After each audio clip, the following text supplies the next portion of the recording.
Hi, everybody. My name is Kyle. This is my second interview for CRE number 5, and today we're going to be discussing the death penalty. Got my friend Cole over here with me, and he's going to be answering a few questions for us. So, Cole, I'm going to go ahead and jump right in. A reality of death row is waiting years for that fateful day. On average, an individual can expect to wait up to 19 years before being executed, even for those who may have been wrongly convicted. If you were wrongly convicted, and it's up to you what crime you're being convicted of, and still set to be executed, what would you want people to know about your experience?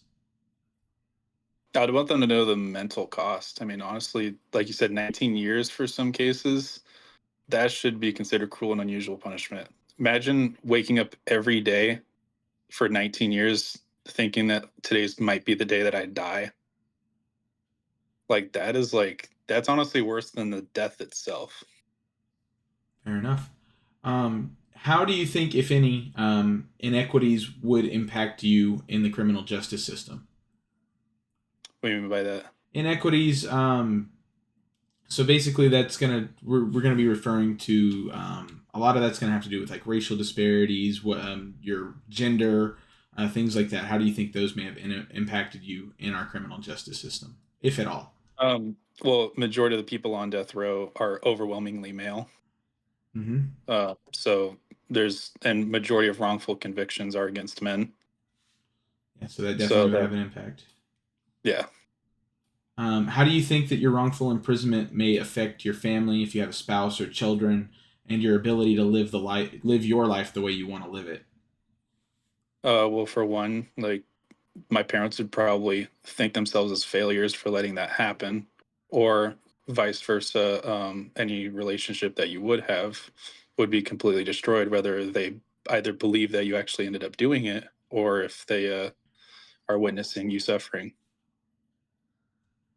Are you able to find in any way an ability to interpret a wrongful execution as a good death?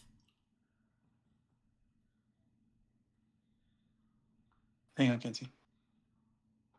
Oh, sorry. Could you repeat that? Yeah. Are you able to find a way to interpret a wrongful execution as being a good death?